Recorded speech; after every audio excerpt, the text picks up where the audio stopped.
looking at the injury mechanism in terms of potential severity, and then touch on whether or not I think this really should be a concern about the intentionality of this play. So first thing first, of course, we're dealing with a right knee injury for Cunningham, and this is going to be contact. Of course, the player for Connecticut is going to fall into the outside of her right knee, and what that's most likely going to do, we can't exactly see her foot position down here, but I think what this is causing is a forced valgus load. Bria Hartley thinks she can get away with one of the worst fouls on Sophie Cunningham. She thought wrong. Cunningham's got family, and now they're pissed. This has gone beyond basketball. There's a lawsuit coming for Bria Hartley in the WNBA, and everyone's holding their breath. Will Indiana Fever players finally get the justice they deserve? It was a moment that stopped hearts. August 17th, 2025.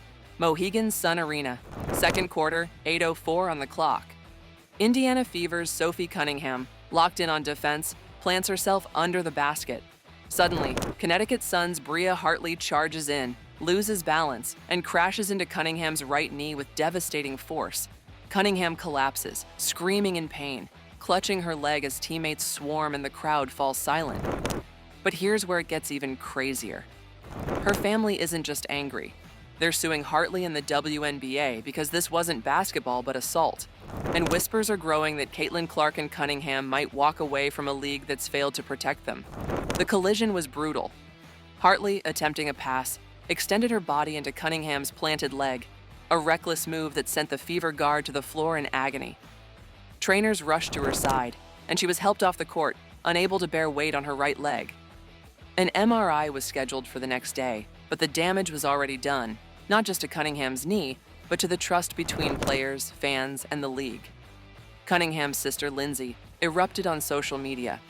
At WNBA, maybe you should focus less on fining players for commenting on your poor officiating and more about hiring officials that are able to call a consistent game and protect your athletes. Pathetic. Her mother, Paula, went further, calling Hartley mean and out of control in a now-deleted post, accusing her of a pattern of dangerous play. And just when you thought it couldn't get worse, the Cunningham family announced a lawsuit against Hartley and the WNBA, alleging negligence and battery, turning a basketball game into a legal battleground. What would you have done? Let's know in the comments section below. This isn't just about one play. It's about a league that's let its stars become punching bags. Caitlin Clark, the WNBA's biggest draw, and Sophie Cunningham, her fierce teammate, have been battered all season. See Caitlin Clark, for example. She has been sidelined since July 15th with a groin injury, has missed 13 games already, having her body worn down by relentless physicality, and there's no recovery date in sight. Cunningham, stepping up in Clark's absence, was averaging 8.6 points and 3.5 rebounds, with a post-All-Star surge of 12.2 points on 55.1% shooting. But the Fever's roster is a walking mash unit. Ari McDonald has a broken foot, Sydney Colson tore her ACL, and now Cunningham's knee injury. The team's 19-16 record and number 7 seed hang by a thread with 9 games left. And here's what they're not telling you. The WNBA's refusal to crack down on dangerous fouls is pushing Clark and Cunningham to consider leaving for good. Do you think Caitlin Clark and Sophie Cunningham should remain in the WNBA? What's happening is totally strange because in basketball, a foul is illegal contact that restricts a player's movement or endangers them. Flagrant fouls range from unnecessary to excessive contact, with penalties ranging from free throws to ejection. Hartley's collision with Cunningham should have been reviewed as a flagrant 2, given the reckless extension into her knee. Yet no call was made. This echoes earlier incidents, like June 17th, when Cunningham was fined $900 for a hard foul on J.C. Sheldon after Sheldon poked Clark in the eye and Marina Mabry shoved her. The WNBA upgraded Mabry's foul to a flagrant 2 post-game, but let Sheldon's go unpunished, while Cunningham faced ejection and a fine. Clark herself has been hacked repeatedly, kneed in the abdomen, shoved to the floor, without consistent calls. According to kinesiologist Lucas Seehafer, the WNBA's 179 active players have suffered 141 injuries this season, a staggering rate for a 44-game schedule. For crying out loud, the season is only May till September, yet look at the odds a player will be injured. It gets even more disproportionate looking at the profile of players getting badly whipped. And if you think that's bad, just wait.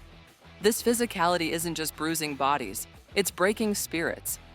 This is where things start getting dangerous. WNBA Commissioner Cathy Engelbert has been eerily silent, her leadership as flimsy as a paper towel in a storm. Fans and analysts are screaming for reform, but Engelbert's response has been tepid, more focused on campaigns like No Space for Hate than addressing the officiating crisis. Coaches like Stephanie White and Becky Hammon have called out the league's failure to protect players, with Hammon noting Aja Wilson's concussion from an uncalled elbow. White, after the June 17th melee, said officials lost control of the game, a sentiment echoed league-wide. Yet Engelbert's inaction speaks louder than words.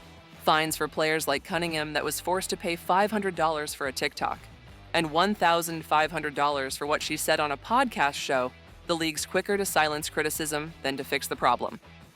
This isn't basketball anymore. It's a civil case waiting to happen, and it's unfolding under Engelbert's watch.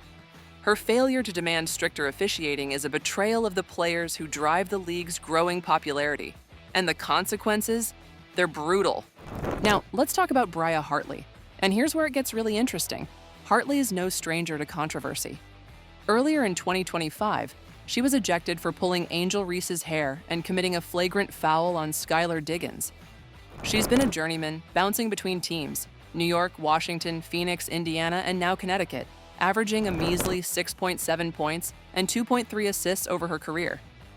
In 2025, her numbers dipped to 5.8 points on 38.2% shooting, a far cry from her 2014 rookie peak of 9.7 points. Hartley's never been an all-star, never a household name, but what happens next will leave you speechless. After crashing into Cunningham, social media posts captured her smiling, a chilling image as Cunningham writhed in pain. Fans erupted, with one saying, Bria Hartley smiled after intentionally going after Sophie Cunningham's leg. What a sick woman. Her history makes it clear she thrives on chaos, not skill. Without this incident, would anyone even know her name? The Fever still won 99-93 in overtime, thanks to Kelsey Mitchell's stellar 38 points, a career high, proving Hartley's dirty play couldn't even secure a victory. Hartley's pattern isn't new. In 2024, she was involved in a scuffle with Rebecca Allen and Ariel Atkins, earning another ejection. Her aggressive style hasn't translated to wins. Connecticut's 18-17 record reflects her limited impact. But here's the part that nobody saw coming. Cunningham's family alleges Hartley's actions were intentional, citing her disgruntled history and out-of-control play. The lawsuit claims battery, arguing Hartley knowingly caused harmful contact beyond the scope of basketball. In Indiana, battery is defined as knowingly or intentionally touching another person in a rude, insolent, or angry manner. If proven, this could set a precedent, turning wicked WNBA fouls into legal battles. Hartley's career stats, never averaging double digits, never leading a team to a title, show she's content to be an underachiever who resorts to physicality to stay relevant. As for Cunningham, even when she was sidelined with a knee injury and could have wallowed in self-pity, she chose the higher road. She took to social media to cheer on Kelsey Mitchell, who dropped a career-high 38 points to clinch the Fever's overtime win. Kelsey freakin' Mitchell, Cunningham posted, refusing to let her injury steal the spotlight from a team fighting for the playoffs. Caitlin Clark echoed the praise, calling Mitchell MVP and lauding her battle. This is where things take a wild turn.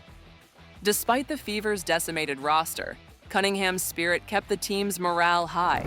Her Instagram post, captioned August, showed her playing dead on the court after drawing a foul, a lighthearted nod to her grit. Fans love her for it. She's gained over 1 million social media followers, a ring endorsement, and the nickname Caitlin Clark's Enforcer for her loyalty. Cunningham's resilience is remarkable.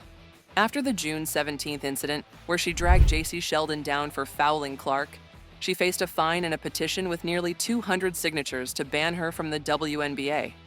Yet, she never backed down, defending Clark on her podcast. It pisses me off when people say she's not the face of the league. You're dumb as fuck.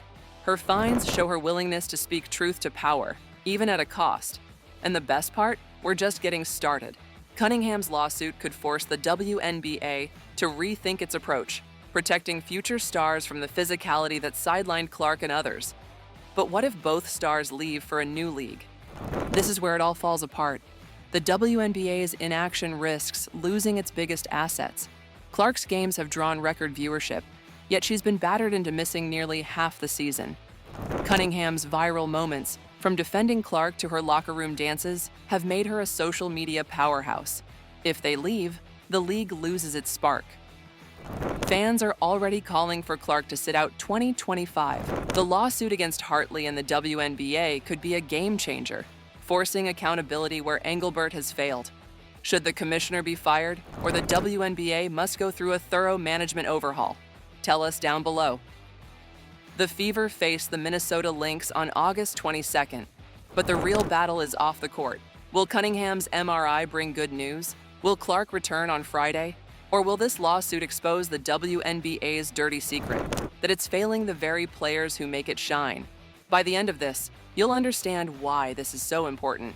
Because it's not just about basketball anymore, it's about justice. If you enjoyed this video, please leave a like, share, and subscribe to our YouTube channel for more updates. Stay tuned.